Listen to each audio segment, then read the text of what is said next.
Greetings, chill seekers. Welcome back to the 13 darkest and scariest Thomas adaptations. Today we have an adaptation directed by Shunter Productions and written by DCG12B. Shunter is probably one of the oldest Thomas YouTubers on this website, starting all the way back in 2008. Oh, how time flies, and I'm glad I'm finally covering him in this series. Truly, I have a lot of nostalgia and respect for Shunter, especially browsing YouTube for Thomas content at the young age of 8 years old, and it's good to see how far he's come along with his channel and his content. So needless to say, I'm ecstatic for this review. You guys know the drill, so let's begin.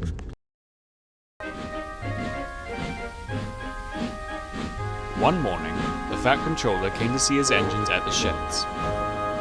A lorry firm has recently gone to liquidation. So, for the meantime, we've won the contract for moving their old client's goods by rail. We open in the steam sheen's shed, where the engines are just getting up for the day's work ahead. The Fat Controller comes along with a daunting task at hand, and is looking for a volunteer, which leads to some good old-fashioned teasing. How about Percy or Thomas? Scoffed Gordon. They are shunters after all. I nominate Gordon because he's such a loudmouth, said Percy. I second that, added Thomas. Silence! Boomed the Fat Controller. This is not a joke. Absolute gold. Shunter always knows how to deliver each line with finesse and make it sound naturally spoken. It sounds real. And DCG's writing is very much like the show. And it's also how co-workers tease each other for real in real life. I go through this with my co-workers and banter all the time. Duck volunteers and proceeds to meet Toby in the yards, but he finds the sidings in quite disarray. Toby explains it's due to a new signalman who's being trained on the job. Usually very competent when it comes to shunting trucks. It's not the trucks that are the problem, explained Toby. It's the signalman. With all the extra work, they've recruited an extra signalman. He's learning on the job. His name's Johnny. He's a nice boy, so be patient with him, advised Toby. We're all new at some point. Duck happily agreed and set to work at once. At first, everything goes well, until Duck is accidentally redirected into the wrong siding by Johnny.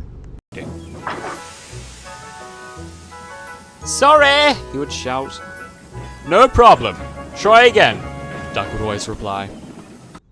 I love Duck taking on this mentor-like relationship to Johnny, and genuinely wants him to do good and succeed.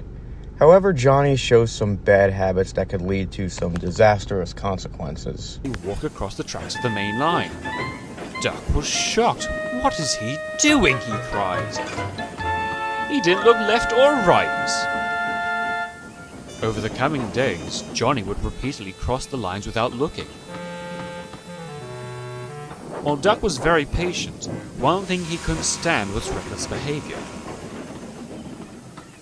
When Duck caught Johnny crossing the lines again, he spoke out about it. You should kick that bad habit into touch, he scolded. What? Asked Johnny dimly. You keep crossing the lines without paying attention. I'm not trespassing, I work here. I didn't say that, groaned Duck. You don't even look to see if there's anything coming. It's dangerous. Everyone else does it, retorted Johnny in a juvenile manner. You're missing the point. Everyone else crosses with caution. You just stroll across like there's nothing to worry about. Reckless behavior, with no concern for himself or others, and is completely nonchalant to Duck's advice. Duck tries everything to curb Johnny's dangerous behavior, but it's no use. And I feel bad for Duck here. He genuinely cares for others' safety, and it's absolutely frustrating when someone does not listen to reason. During a rainy day, there's no sign of Johnny, until Duck returns to the yard later, and, well, I'm gonna let this whole scene play out. As Duck set off, he whistled to Johnny in the signal box. Stay safe! A few hours later, Duck returned. The rain was still pouring and the clouds seemed darker than ever. As Duck approached the station, he thought he saw Johnny walking along the platform. "Keeping out of trouble, are we?" said Duck. But in a blink of an eye, Johnny disappeared. Duck was confused. Oh, could have sworn Johnny was there a few seconds ago. Perplexed, Duck went to shunt some empty coal trucks under the hopper. As he did, he noticed Johnny next to the signal box. Duck could see he was about to cross the line again. "Look left and right!" he ordered. There was a loud hoot of the horn, and Boko clattered past with his goods train. When the brake van cleared, Johnny had vanished. "What is Johnny doing?" Duck muttered to himself. Soon he spotted Johnny walking the lines yet again. "If I've told you once, I've told you 1,000 times! Pay attention and look!" snorted Duck. Johnny crossed the main line and walked slowly up to Duck. His expression was dispirited and forlorn. He looked despondently into Duck's eyes. Duck wondered if he'd been crying. Johnny remained silent for a few moments, and then quietly said,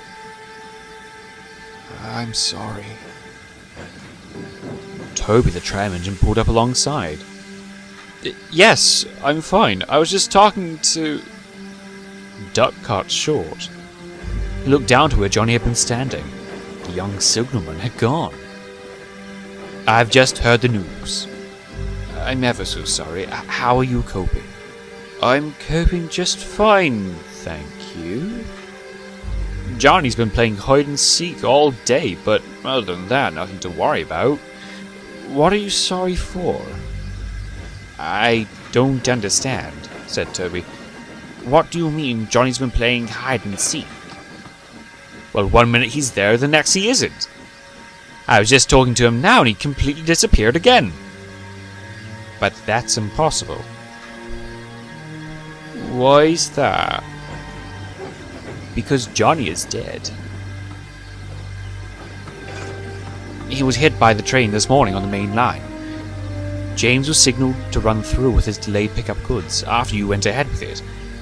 He didn't look to see when James was coming. I'm sorry, Duck, I thought you knew." This is genuinely sad and a depressing story.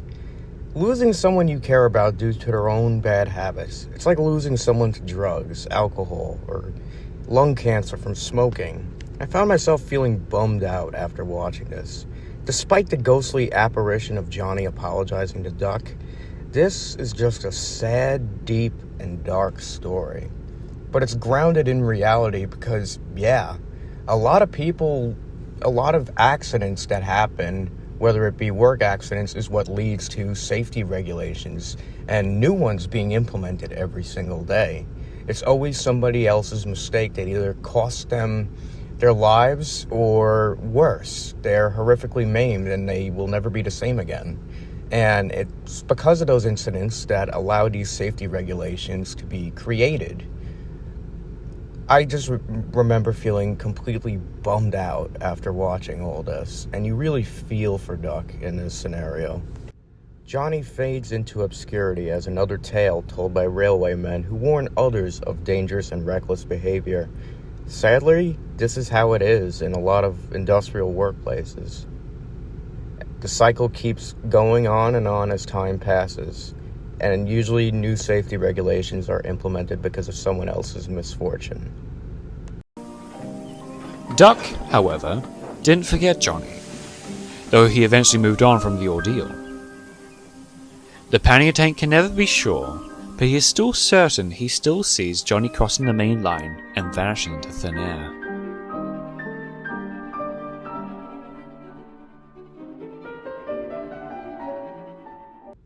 So many emotions, so many real-world scenarios, and so much depressing undertones. Where does this rank? Well, cinematography and world-building wise, this is a masterpiece.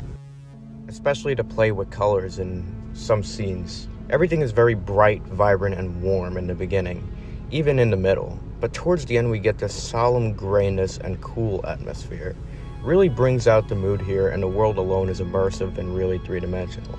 definitely a 10. Again, I gotta combine voice acting and narration. The total is 20 for this. Shunter has always had quite a vocal range with how he narrates and tries to voice each character uniquely. He does a really good job balancing both, that it really feels like many different people talking at once. He's definitely worthy of a 20 here. They won the contract for moving their old client's goods by rail. They are shunters after all. I nominate Gordon because he's such a loudmouth, said Percy. I second that, added Thomas. Why's that? Because Johnny is dead. Sound effects are perfect. I don't have much to say.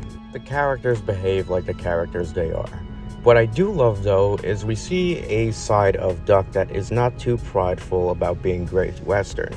Instead, we see this other side of him that's the caring teacher-like side. Johnny behaves like that naive new guy who's greener than the Jolly Green Giant's teeth, and a little clueless but forgivable when he makes a small mistake. It's a perfect portrayal of someone having to learn the hard way when it comes to reckless behavior. As for the rest of the characters, they behave like themselves. There's not really much to say or focus on, so I'm gonna give it a 9 here. The music. It's classic Thomas music mixed in with a melancholic and blue-feeling piano piece at the end. And it's placed perfectly throughout the entire story. Solid 10 here, man. And the final grade is a 49 out of 50. Again, we have a tie with A Spirited Journey and The Yellow Engine. This is a really great story. It's sad, yeah, I know. But if you don't feel any emotion from something, it's not really an experience then. And I certainly felt a lot watching this. DCG-12B is an awesome and amazing writer, and Shunter is always gold and full of experience. Thank you guys for watching, and I'll see you in the next one. I think I broke a record with how fast I typed this script, not wanting to get trailed behind after the issues I had yesterday uploading the 6th video. I can't thank you enough for your patience and support. As always, see you in the next video.